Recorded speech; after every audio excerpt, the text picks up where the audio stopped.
Oi, gente, boa noite. Aqui do Hotel Williams, de novo com vocês, para um bate-papo extremamente interessante, para a gente falar de um tema polêmico, que é a sola dos barracões por todo o Brasil, que é o excesso de carência ou o sentimento que é determinado como dependência afetiva excessiva.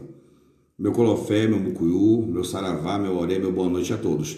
Os que tiverem perguntas sobre esse tema ou dúvidas, por favor, sintam-se à vontade em efetivar suas perguntas.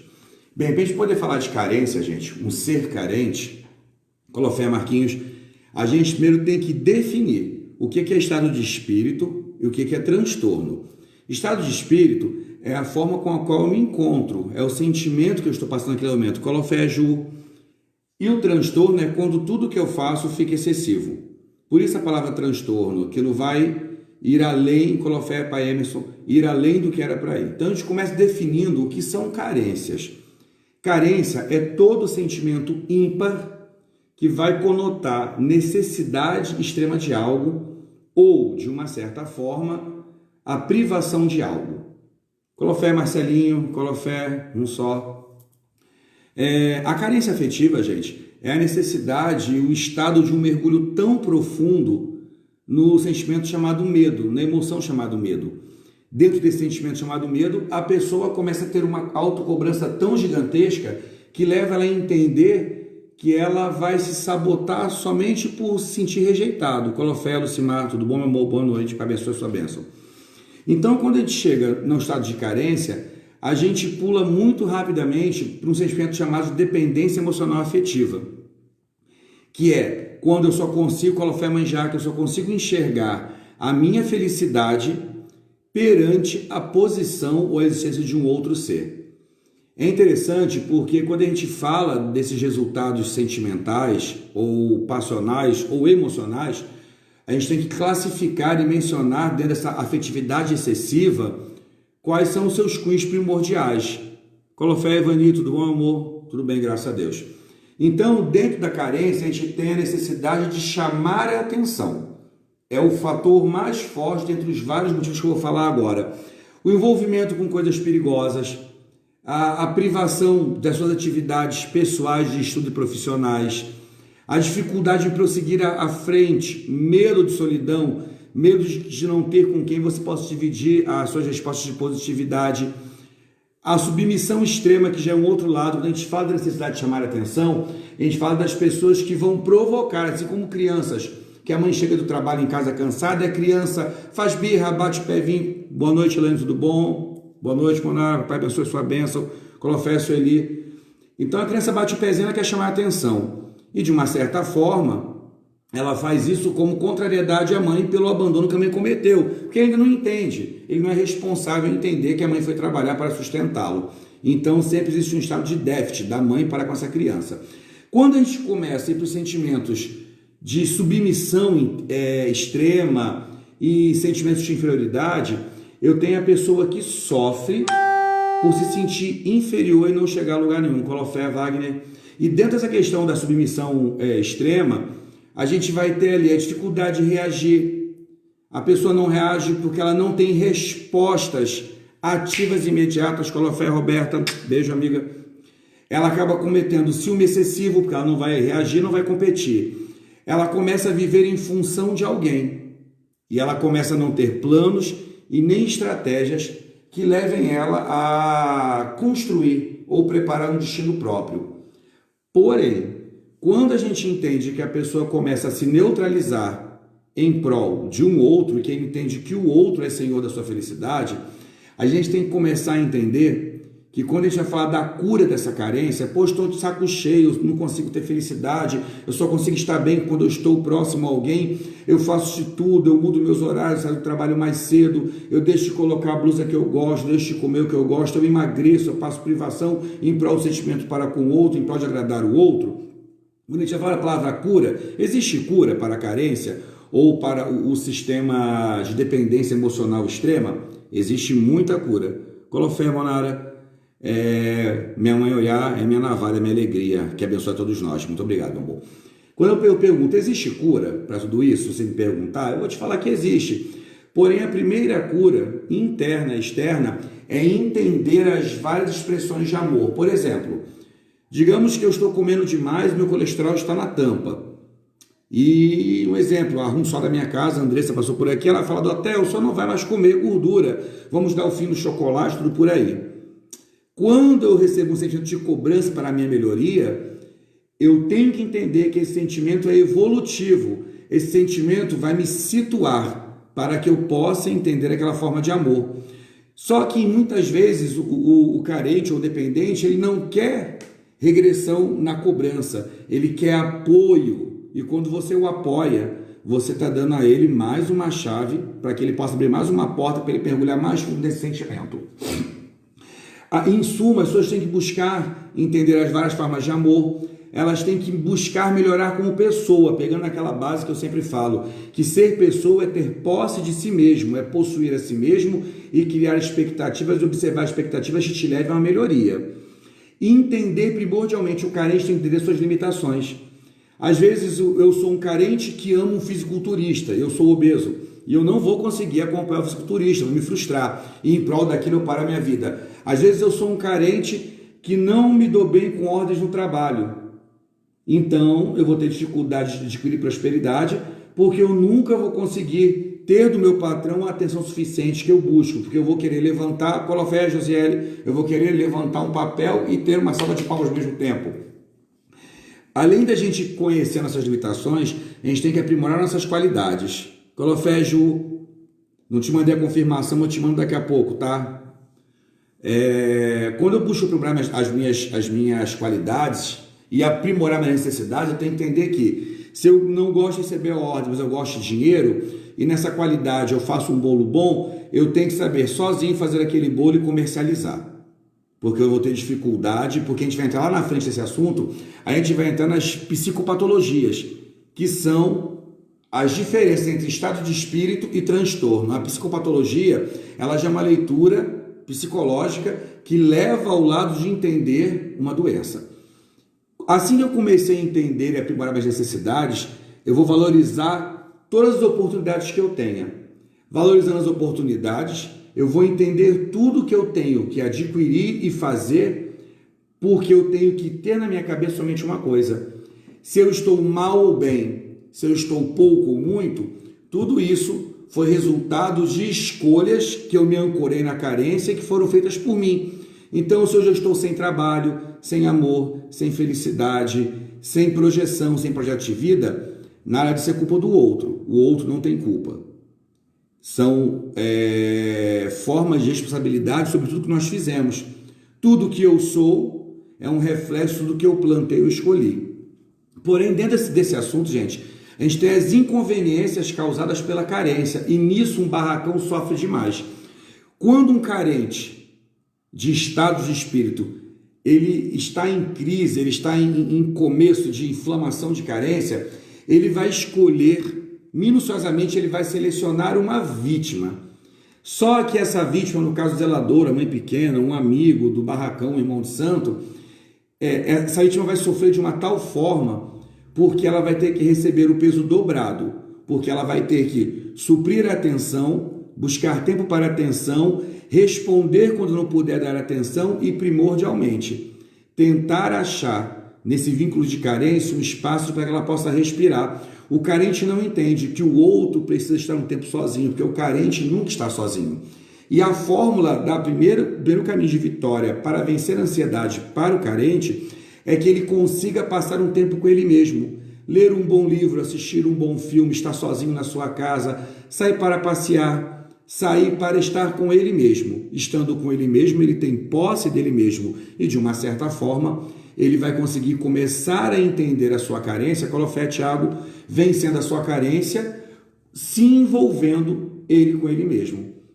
Uma outra coisa que marca muito o excesso da carência é que o carente ele tem mania de presentear, de participar, de estar presente, de visitar, de vasculhar, de enviar mensagens, dentre eles esse mecanismo do WhatsApp que tornou-se extremamente prático para trabalho e outras questões, econômico, porém maldito com as sessões diárias de bom dia, boa tarde, boa noite, tudo bom, bom almoço, bom lanche, bom café, boa janta, boa digestão, é tudo muito bom. Eu estou querendo me incluir na sua vida de uma tal forma que o ser humano, como eu falei, ele está perdendo a possibilidade de ter entendimento onde ele é excessivo. Estamos excessivos. E a carência é esse excesso de necessidade de atenção. Quando a gente fala essa questão do presentear, o carente ele presenteia em inúmeras formas, porque ele almeja receber a mesma atenção daquele que ele presenteou. Um exemplo, todo barracão tem aquela senhorinha carinhosa que no seu bori, no seu aniversário dá um bolinho, e dá uma meiazinha, e dá um presente. No fundo, em sua maioria, os idosos eles são carentes. E os idosos, eles são um pernil assado, rodando na assadeira, expostos para os lobos carentes, que vão roer aquele idoso até o fim do osso, vão mastigar aquele osso. Colofé, Luiz. Então, gente, quando a gente fala das inconveniências, quando você é uma pessoa carente, Colofé, Flavinho, a gente tem que entender primordialmente que está excessivo a nossa carência, está prejudicando o outro. E essa carência também não é só o zelador e os outros filhos sofrem, não. Às vezes os filhos sofrem a carência do zelador. Eu mesmo fui extremamente carente quando eu abri meu barracão e eu tinha estoques inúmeros de fios de conta, de pano, todo o dinheiro que eu tinha eu investia porque eu pensava em dar ao outro o que eu tive gratuitamente, porque eu fiz santo com a minha mãe de santo me dando tudo em presente. Sou muito grato por isso, como já falei. Já fiz isso pela maioria dos meus filhos. Então, era uma forma de carência, presenteando ao outro para que o outro me devolvesse aquele presente de forma exímia, de forma caprichosa. Só que eu sempre me esqueci, nunca parei para entender que o outro recebia aquilo porque eu estava doando. Se eu estava doando, não tinha por que cobrar, porque a integridade espiritual está diferente de integridade sentimental, são dois campos diferentes, que é o que a gente vai entrar no próximo assunto a gente aí. Então, gente, quando a gente tem essas pessoas carentes que presenteiam demais, elas têm um nível de necessidade de recepção, quando você não consegue presenteá-las ao mesmo nível, elas entram numa crise interna tão grandiosa que elas vão se tornar os atacadores à sua pessoa. Ela vai prover comentários, falar da sua ingratidão, vai buscar comportamentos seus para que você possa entrar numa linha de ataque e juntamente aqueles que ela angariou possam lhe atacar para defender a tese dela. Uma das grandes questões problemáticas que os carentes hoje passam na necessidade de chamar a atenção é o envolvimento com pessoas que praticam crimes e vícios. Mas, nossa, Doté, você está falando que um carente vai se envolver com um criminoso, vai se envolver com um viciado, vai se envolver com uma pessoa torpe? Vai, por quê? O carente ele vai buscar pessoas de proximidade à necessidade de atenção. E quando a gente fala chamar a atenção, que a gente fala daquele jovem que cresceu achando que a mãe e o pai fez falta, ele vai se envolver com pessoas de baixa educação, de autocuidado. Colofé, Vanessinha, belas fotos, hein? Tava linda, meu amor. Sempre mais linda. Manda um beijo na Odesse. Saudade de todos vocês aí. Ele vai se envolver com pessoas de vício, com pessoas que têm sentimento de abandono, com pessoas rateadas da sociedade, com os tão famosos marginalizados ou os diferentes, ou com pessoas de diferença sexual, porque se ele der àquela pessoa atenção, ele vai ter daquela pessoa atenção, porque aquela pessoa é um fragilizado, porém, aquela pessoa é o segundo declarado de vítima. É uma vítima vulnerável. É como você pegar uma galinha com asa quebrada, cuidar dela com carinho no colo, já imagina ela assando na sua panela. É feio como eu estou falando, mas é interessante que se fale feio para que se possa enxergar bonito. Uma outra preocupação muito grande do carente, Golofé, Rafinha, meu genro preferido, dá um beijo na taça nos bebês, no meu irmão Lipe. E na Obassa, ela me deu um tiro na minha cabeça, né? Quando a gente vai falar do carente, e o carente tem uma necessidade extrema de atenção e carinho, porque os níveis de necessidade são maiores, a gente vai voltar um pouquinho lá atrás na infância de uma criança e pensar que crianças carentes são extremamente sensualizadas. Elas gesticulam em sensualidade. Por quê? Gesticulando em sensualidades, elas vão obter carinho e proteção. Numa fase adulta, o carente, Colofé, Wesley, tudo bom? Mucuyum Zambi, meu amigo. Quando numa fase adulta, o carente, ele é facilmente envolvido por pessoas sem restrições de educação e sem restrições de hombridade imensas. Por quê? Ele vai ofertar sexo como pagamento pela sua atenção. Tipo, digamos que o carente ele vai visitar um amigo despretensioso, um amigo poliamor. Colofé, Marquinhos, tudo bom? Boa noite, meu querido. O carente ele vai visitar um amigo que está despretensioso, é um cara poliamor. Chega lá, aquele amigo está numa vibe, carentão, curte Colofé, mãe Andréia, beijos, minha querida. Começa a bater papo, é aquele cara despretensioso, que não é um cara monogâmico, não escolheu ser monogâmico, ele escolheu ser poligâmico, ser livre amor. Ele vai dar aquela coisa do toquezinho, do abracinho, vai se excitar. O carente, como percebeu aquela situação de envolvimento e achando que dali ele vai tirar uma fonte de ouro, porque a carência é quase que um estímulo de vício, ele vai se ofertar abundantemente na questão sexual. E, em suma, muitas das mulheres que se intitulam abusadas sexualmente, mas de abuso contínuo, porque existem várias formas de estupro. Até falo, não quero, o homem que fala também não quero, ele também é estuprado, porque o ato foi feito com violência, foi feito tomado sem precisão de abertura de necessidades. Porém, quando a pessoa tem carência ou algumas psicopatologias, ela vai, sem querer querendo, sem programar isso, dar ao outro que está dando atenção para ela a oferta sexual. Mas muitos também, Colofé, André, tudo bom, meu irmão? Muitos também usam o sexo como moeda de troca. E é bem complicado, porque quando eu começo a usar o sexo como moeda de troca, eu destruo uma sociedade, um gueto, uma reunião de pessoas. Porque todo mundo que me olhar no dia que eu estou mais carente, está me desejando. Que aí agora a gente vai entrar, gente, no que seriam as psicopatologias. Tudo isso que eu falei até agora foi falado da carência como um estado de solidão, como necessidade, como aquele que busca conversar, que busca falar, que busca comer. Essa carência que busca atenção como bengala. Agora, quando eu entro na questão das psicopatologias, nem tudo que eu vou falar tem que ser carimbado ou comparado com outra pessoa.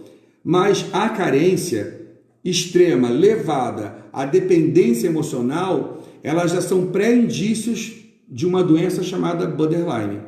O borderline, ele busca simplesmente o distanciamento daquele que te desagrada. É uma pessoa carente que, de uma certa forma, ela vai penalizar os seus ajudadores. De qual forma? Eu sou um pai de uma filha com borderline.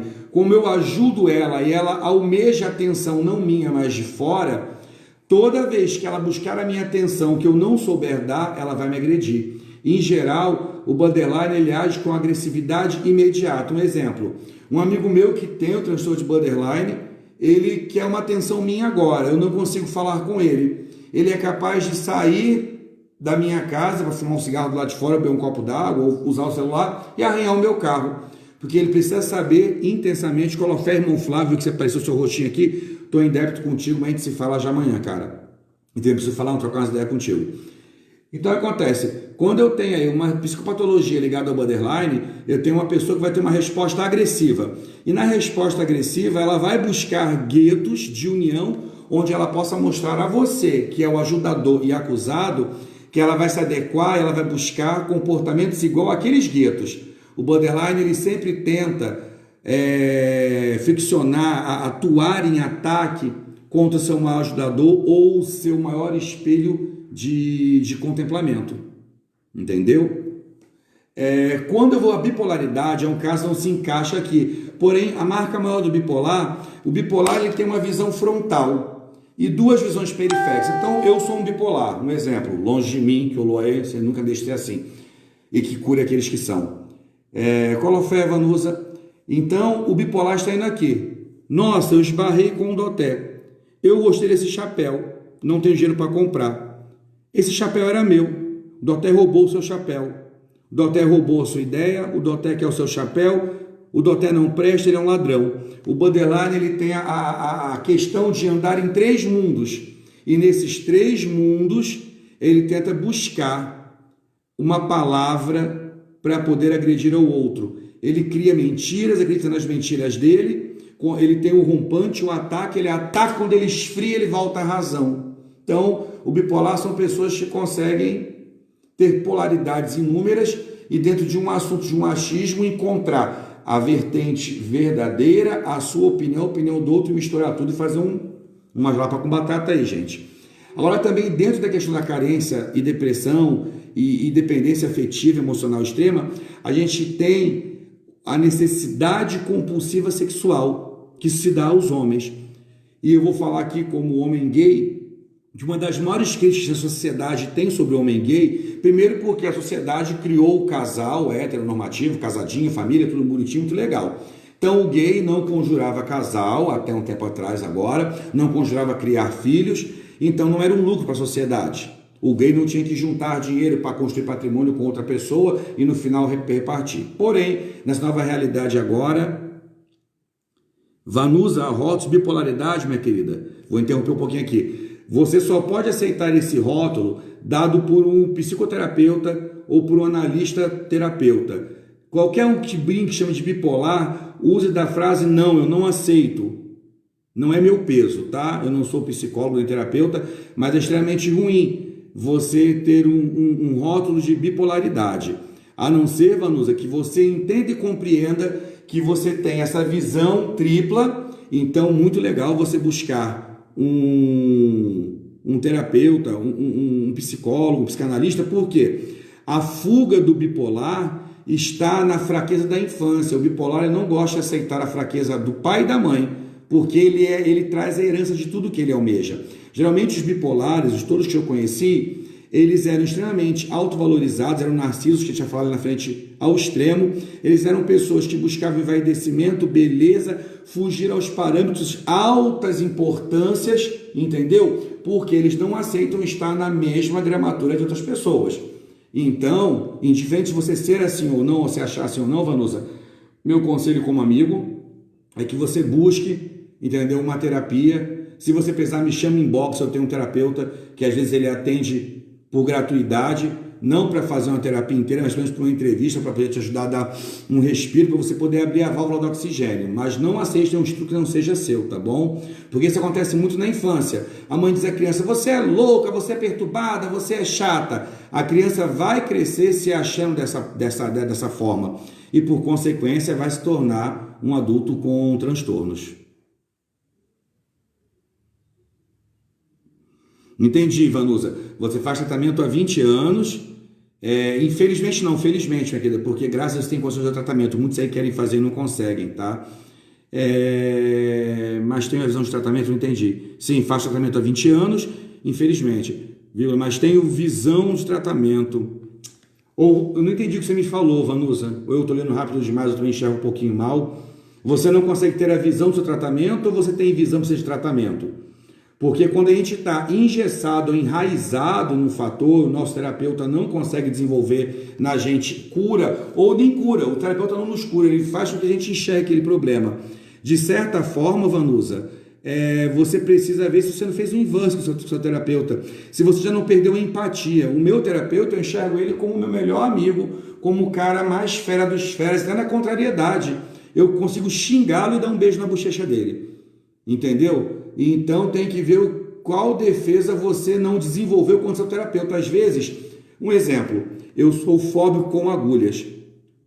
Então, quando eu vou tomar injeção, eu vou do suor frio até o pré-desmaio. Mas qual é o meu gancho de cura? Eu entendo que aquilo é para um bem total da minha vida. Entendeu? Então, depois se quiser me chama offline, me chama pelo message, a gente bate um papo. Se for uma questão, se você não estiver numa casa espiritual, precisar de alguma ajuda, sem compromisso nenhum também para ajudar, para conversar, ou estou aqui para te indicar uma segunda visão profissional que possa me colaborar, ajudar com você, porque a nossa tendência é ajudar. Oi, Maê, Colofé, BC, marido do mundo. Minha preta, você não precisa ouvir essas palavras não. Você tem excesso de competência, Maê. Excesso de competência, pela minha visão. Moendo saudade também. E a Bubu, como é que tá? Ela tá uma mulherão já, né? Linda. Colofé, meu amor. Beijão, Lilian. Tô em débito com você, mas depois eu pago também. Então, gente, voltando aqui. Falamos do borderline e da bipolaridade. Falamos agora da necessidade sexual compulsiva, que ataca muitos homens. O homem, ele tem a necessidade de domínio, o start de domínio. Então, alguns homens, quando frustrados no trabalho, ameaçados, tem uma piadinha que fala que o médico não dá conta, entre quatro paredes, como o pedreiro dá, que o pedreiro é melhor de cama que o advogado, essas comparações idiotas que existem por aí, entendeu? Então, o homem, ele luta pelo poder.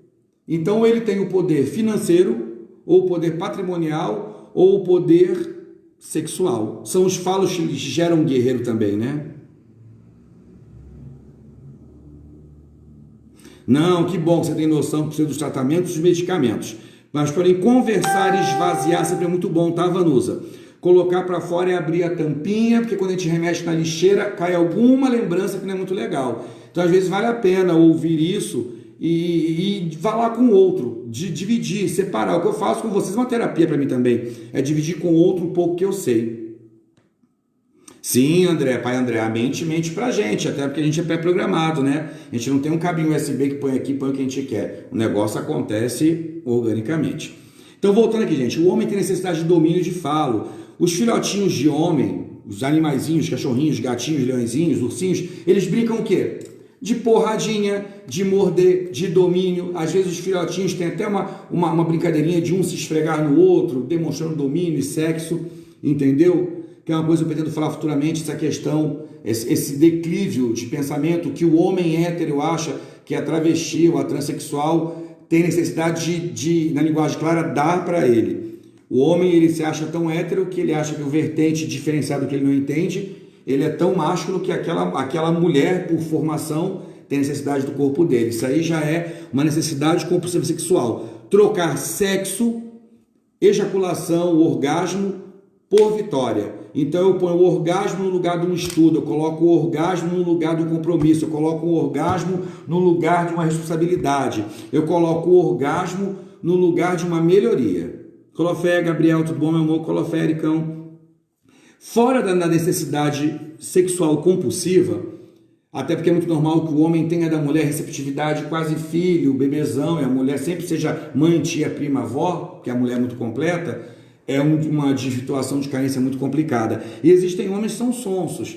Eles se provocam a penalidade, a sublimação ao coitadinho, entendeu? E todo homem que tem necessidade sexual compulsiva, ele automaticamente, ele é um antissocial. É um homem que traz traços na vida dele de localidades de agressividades, são homens que trazem um egoísmo muito plenos, são homens que precisam dar chance de tomar a sorte a todo momento.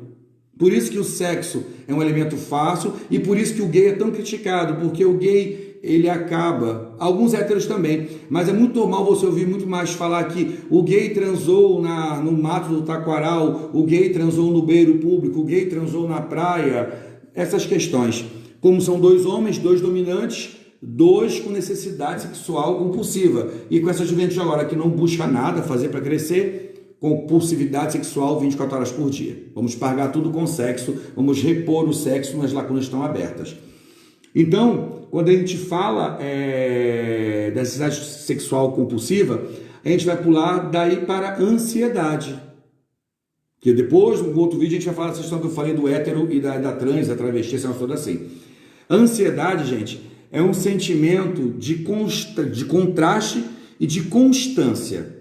O ansioso, ele tem medo eterno a todo momento, para ele tudo vai dar errado. Mas não é porque ele é incompetente, não. Você tem ansiosos, médicos, advogados, pais de santo, cozinheiros, porque o ansioso, ele precisa da expectativa, da certeza da vitória antes sequer do primeiro passo. Colofé, Mel, tudo bom, meu amor? Beijos.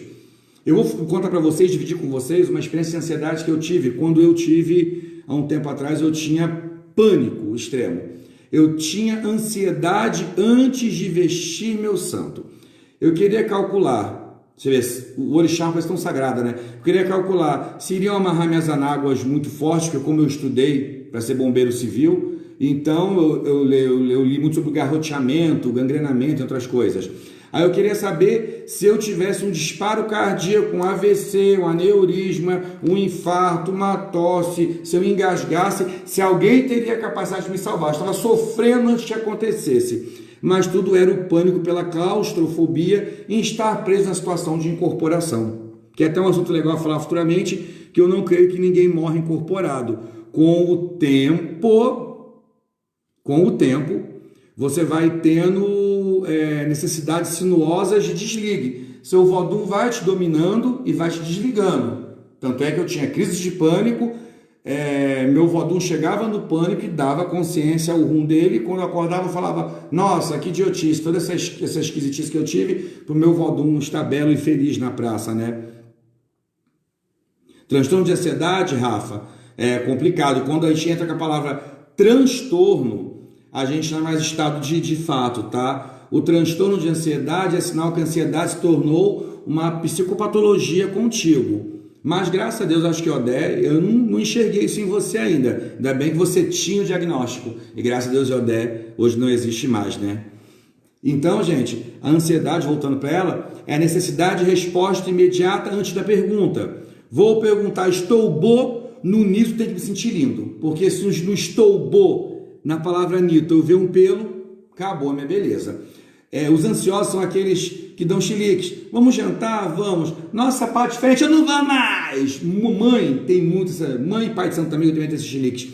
Você está programando uma coisa, você é contrariado. Ai, não vou mais. Diferente também de ser contrariado por hierarquia ou ser contrariado por desobediência. Aí a resposta é autoridade, não tem como, entendeu?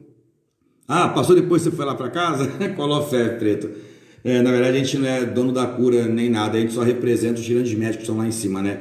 Eu só sou representante idofonitinho de um grande médico chamado Oxóssi na sua vida, né, pai? Bonito, o senhor falou o meu respeito, o senhor falou minha gratidão, muito mais a minha casa. Dá uma emoçãozinha isso aí, né, gente? Até porque eu sou muito ligado à cura e a trabalho, o resto, feitiçaria, amarração, macumbaria, essas putaria toda, uso palavras de calão sujo mesmo, pra mim não vale, não curto. Voltando da ansiedade, a gente vai para o esquivo. Esse transtorno, que já é transtorno, eu tenho carente esquivo e eu tenho o transtorno da pessoa que sofre o esquivo. Essa psicopatologia chamada esquivo fala dos rejeitados. Colofé Igor, todos nós temos na nossa casa espiritual um carinha ou uma menininha que sempre está no canto. Ele sempre busca estar neutro. Se alguém briga, ele não dá opinião. Sempre ele está centrado, ele sempre está com o olhar acirrado, ele sempre mostra superioridade. Mas, na grande verdade, ele está estudando aquela situação de crise para ele poder ajudar a afundar as duas pessoas, porque o que ele busca é a toda e plena e potenciária atenção para ele. Porém, quando o esquivo ele não consegue impor suas opiniões, mas ele está estudando você para derrubar você, de certa forma, o esquivo tem um sentimento de rejeição paterno-materna, rejeição de relacionamento, rejeição de vida, rejeição de um estilo de vida que ele escolheu. Então ele fica esquivo na dele, quietinho no canto, está esquivado aí, fulano, participa, bate o papo, alguns se libertam, outros não, ficam ali de olho, podendo atacar o irmão que cozinhou o bori, atacar o irmão que lavou a louça, atacar o irmão que foi dormir mais tarde, por quê? Aquele irmão roubou dele a atenção que somente era necessária. Como ele vive esquivado, sem opiniões, as opiniões dele são faladas por trás dos bastidores, então isso é muito complicado. Todo esquivo ele tem uma facilidade muito grande de querer impor autoridades quando ele acha alguma lacuna de falência. Tá João e Maria brigando com a faca. Olha, cortar com faca é crime. Mas por dentro ele está rezando que ele se esfaqueie para ele poder sambar no sangue e depois Deus ela olha, a culpa foi sua, você não me deu atenção. Então é um assunto que eu pretendo falar futuramente sobre essa coisa de estar esquivado, ser um esquivo, entendeu? Agora, fora do esquivo, a gente volta lá que eu estava falando do cara que tem necessidade compulsiva sexual e que ele é um antissocial. Gente, o antissocial, eu diria que a maioria dos barracões hoje possuem mais ou menos 60% dos seus filhos antissociais. Porque nós temos dois campos do antissocial. Nós temos o antissocial, que eles manipulam a todos para conseguir vantagens. Eles não querem estar dentro do sistema normativo, eles não seguem normas. E nós temos aqueles que buscam bater de frente com a integridade dos outros. Eu tenho um irmãozinho no barracão muito organizado, o antissocial vai ser porco, largar o prato sujo.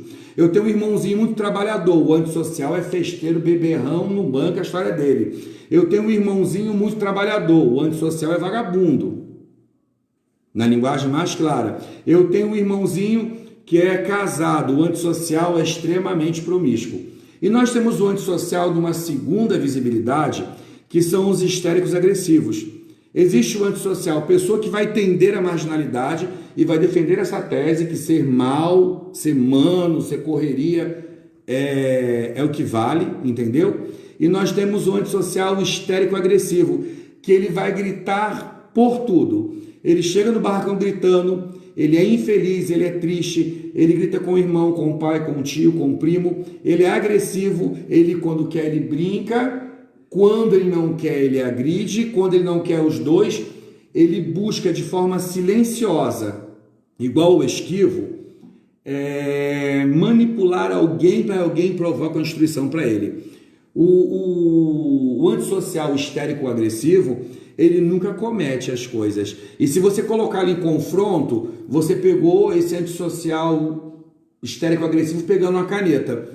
Ele está com a caneta na mão. Mariazinha, tá com a caneta? Não, eu não peguei. Quem falou que eu peguei? Eu estou sendo acusada porque eu sou gordo. Eu sou acusado porque eu sou da periferia. Eu sou acusado porque eu sou negro. Eu sou acusado porque eu sou caolho. Ele vai começar a buscar toda a sua visão negativa que ele tem de si próprio para usar como defesa.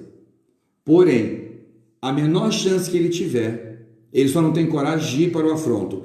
Ele é um provocador de brigas, de gritos, de afrontos. Ele é um provocador de... tem uma palavra específica para isso, de injúrias, porque ele busca ser agredido. Porque se ele for agredido, isso eu falo do antissocial histérico ou agressivo, se ele for agredido, ele tem a chave para poder fazer o que ele quer, porque todo antissocial, seja histérico, agressivo ou seja marginalizado, ele vai tender à marginalidade, ele precisa atacar a sociedade e atacar tudo que é de comum acordo normativo. Colofé, Leonardo, tudo bom, meu amor? Para alguns abençoe, tá?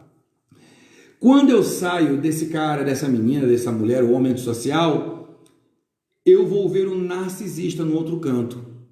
O narcisista é um cara, uma mulher que ele se acha tão das galáxias, para não falar a palavra feia, que ele acha que tudo vai rodar ao redor do que ele pensa. Ele precisa de extremo reconhecimento. Se ele dá um laço no atabaque, o laço dele é o melhor, o de ninguém vai ser igual. Ele precisa de glórias constantes, louros constantes, mas o narciso tem um problema muito grande. Ele até faz, ele até executa o serviço, mas ele boicota o outro que poderia fazer igual. Então, por exemplo, eu sou um narciso que cozinho bem.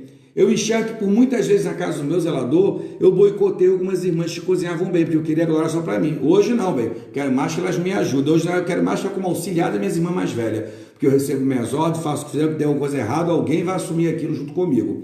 Então o narciso tem esse problema. Ele faz bem. Colofé, Ivone, tudo bom, meu amor? Porém, ele vai boicotar aquele que faz tão bem quanto ele para que o louro e a fama seja só dele, tá bom?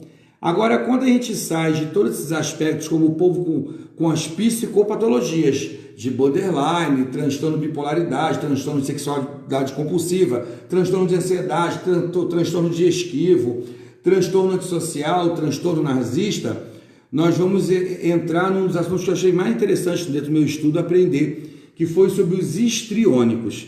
Os histriônicos, eles são os acusadores extremos e são curadores da própria alma. Então o histriônico, ele necessita de atenção plena, ele no barracão, ele dança melhor, ele canta melhor, ele baila melhor, ele se veste melhor, ele chama atenção, ele canta, dança, pinta, aborda, acontece, porém, toda atenção que ele busca são atenções para que eles possam articular planos.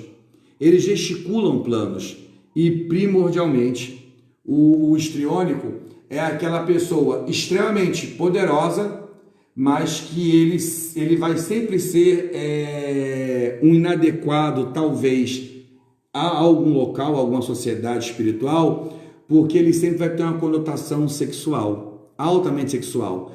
Ele se cobre com camadas de perfeição, entendeu? Ele é intocável, ele é uma pessoa que não é vulgar, não é promíscuo, não é alcoólatra, não é nada.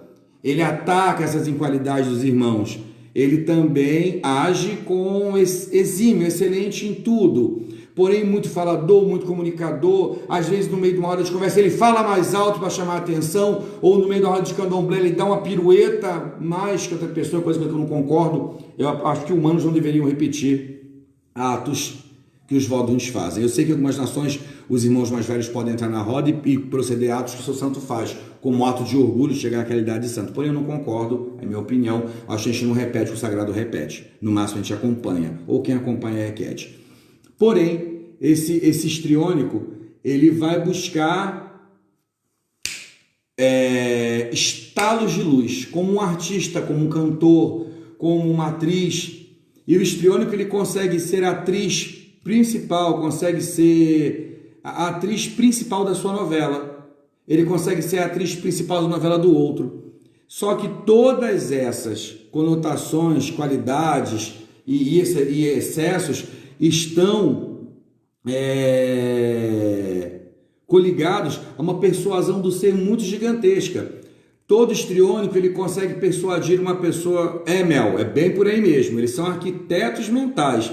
Então, assim, eles se colocam como o melhor dos ambientes, eles são um prédio de cristal pelo lado de fora, e por dentro eles são uma masmorra de infelicidade.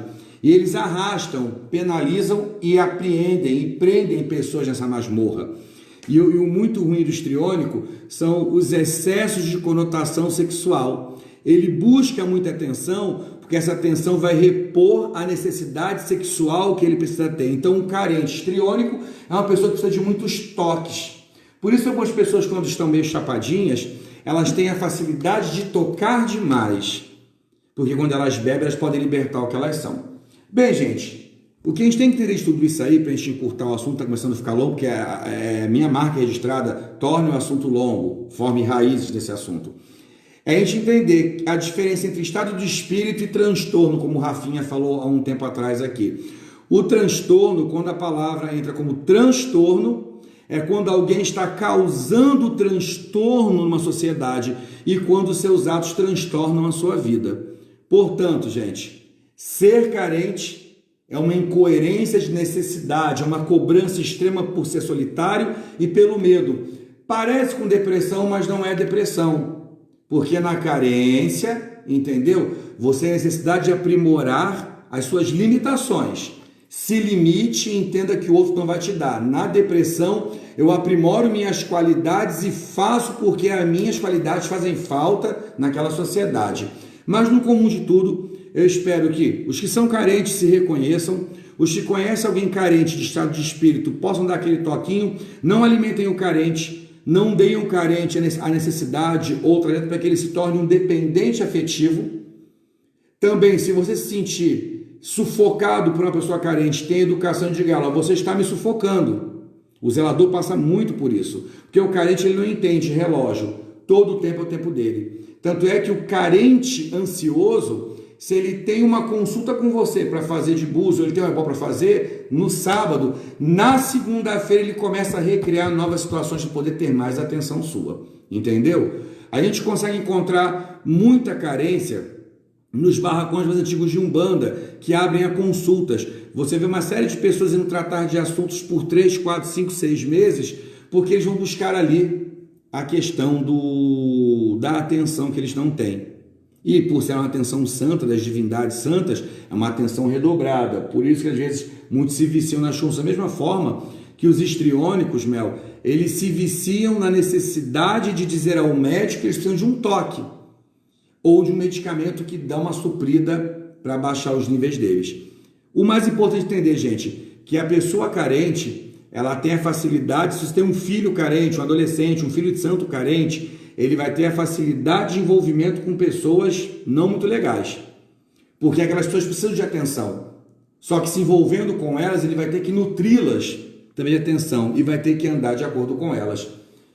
Pensando que o carente, ele sempre vai tentar contrariar você por atenção não recebida, dê atenção, mas localize esse carente, que é a atenção que ele tem de merecimento. E que se ele chegou na sua casa com o braço quebrado, o pé furado, ele já chegou. Eu digo uma coisa muito clara, quando eu tenho um cliente extremamente perturbado no jogo, que ele está entrando em nível de ansiedade muito grande, eu digo, olha, uma vida boa ou ruim, com a macumba da vizinha, olho grande da prima, com o desamor do João e a infelicidade do Pedro, com toda a coisa ruim. Você foi vitorioso, porque você chegou até aqui na mesa de jogo, para buscar um aconselhamento para daqui para frente poder ir à frente. Então o seu cliente é um vitorioso, que mesmo quebrado ele chegou até você. Então você não pode endossar, entendeu? Obrigado, Ivone, meu respeito a você. É sempre você endossar ao carente que ele não vai ter de você fatias de atenção, porque ele vai se minorizar, se inferiorizar, vai ser sofredor, ele não tem estratégia, ele não tem plano, ele não trabalha. E agora, o mais perigoso, gente, é um assunto que eu vou falar aqui, a carência, quando ela é levada para a consultoria espiritual e para as tão ilusões chamadas amarrações espirituais. Nada contra quem faz, nada contra quem cola plaquinha, nada contra quem bate sua clara de ovo, pega o seu melão, amarra sua fita amarela, nada sua vela vermelha, o coração de cera e outras coisas de cera. Nada ao parede de pombagira. Nós vamos fazer 3 comparações aqui, abrir 3 parênteses. Na amarração sentimental, eu estou indo ao zelador e eu digo a minha posição que eu amo João. E quero ouvir do João que João tem chance comigo, não respeitando a chance que o João pode ter de me escolher ou não. Quando o zelador sinaliza e fala que o João não vai te entender, eu quero ter a força de impedir que o João vá à frente. Por consequência, eu vou amarrar o seu caminho. Por terceira sequência, eu vou sofrer carência de ansiedade extrema, porque eu nunca vou ter do João o que o João tem para me dar. O João tem amizade, eu quero amor. E aí o pior dos parâmetros, quem tem amigos que gostam de espiritualidade, que não são do candomblé, que não tem a visão, eu faço questão de dividir vocês essa visão, abrindo um parênteses gigante. Quando você vai lá e arreia sua velhinha com mel e açúcar, com fita branca amarrada, seu melãozinho, sua macumbinha, ou seu macumbão, lembre-se que a sua oferenda arriada é um pedido, é uma encomenda. E lembre-se que aquilo que está passando ali pode ouvir um potestade, um capeta, uma energia, e pode ouvir aquilo perturbar o seu atacante, e perturbar o atacador também, e perturbar o que vai ser atacado. E na verdade você entra num vínculo como fazer empréstimo com o agiota. Você precisou daquela quantia, o agiota é errado de fazer o que ele faz, mas ele se coloca como salvador, e depois ele vai tirar de você fatias gigantescas com os seus outros serviços dele. Então pense direitinho, gente. Carência, quando é estado de espírito, dá para ter cura, dá para ter ajuda. Eu mesmo já levei vários puxões de orelha de ogãs, de filhos meus, pela minha carência. Eu já fui executor de carência até excessiva, entendeu? Agora, quando a gente diagnostica e um médico diz que a gente tem aí uma psicopatologia, a gente tem um dodói aí, entendeu? A gente precisa entender limitações e qualidades, entender que se o outro existir ou não, nele não está minha felicidade, que é um grande erro das mulheres carentes que vão buscar amarração. Elas só veem a felicidade no outro. Elas, quando conhecem um cara na noite, batendo um papo ali, vão tomar uma cervejinha, vão sair com sua adulto, vão fazer sexo, vão ter uma massa um pouquinho mais caprichado, ela acha que porque ela cedeu em confiança, sem se preocupar que pode ser assassinada, assaltada, agredida, pode contrair uma doença, pode engravidar, porque ela não se preveniu, ela não entende que a sua carência não pagou aquele homem a atenção que ele deu. E depois ela vai viver em prol daquele homem 24 horas por dia. E ainda existem casos de pessoas que são carentes de carinho de pai, mãe e proteção, que elas crescem e sonham que são as melhores pessoas do mundo. Porque elas são educadas, afetivas, harmoniosas, gestuais, são pessoas que são ótimos anfitriões, mas estão sugando a veia do pai e da mãe. Outro problema muito grande que nós temos é essa juventude que não quer trabalhar, que é carente de pai e mãe e que quer viver de consorte, pajem ou dama de companhia de uma outra pessoa, inclusive pessoas mais velhas. É muito claro falar. Se você não projeta um destino, você vive à mercê daquela pessoa que lhe sustenta. São os famosos danas, os mantenedores, entendeu? Os teudos, tem uma palavra falada antigamente, era tão engraçada, quando a pessoa era mais velha e tinha um amante mais juvenil, eu esqueci, mas vou me relembrar um dia.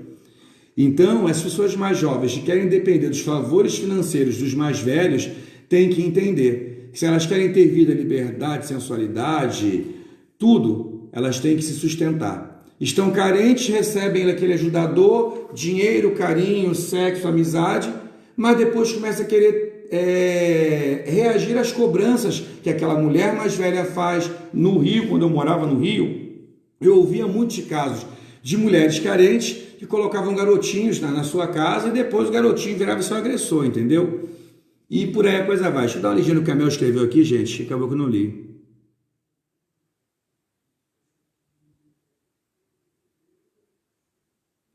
A Mel fala uma coisa interessante. A gente sempre tem que sinalizar para o carente as limitações. Eu tenho feito isso até um pouco agressivamente. Um cognitivo agressivo, gente. Um nazi agressivo, né? Quase um nazista. Ai, pai, eu tenho que arrancar o meu dente. Trabalha? Não, o problema é seu. O dente apodreceu por quê? Porque não escovou, não foi atencioso. Você só é atencioso, só se higieniza, só fica bonito ou bonita quando é conquistar alguma coisa. Você não fica bonito para conquistar a vida. Então, a Mel fala de uma forma mais gestual, mais harmoniosa, mais maternal. Eu já falo mais agressivo.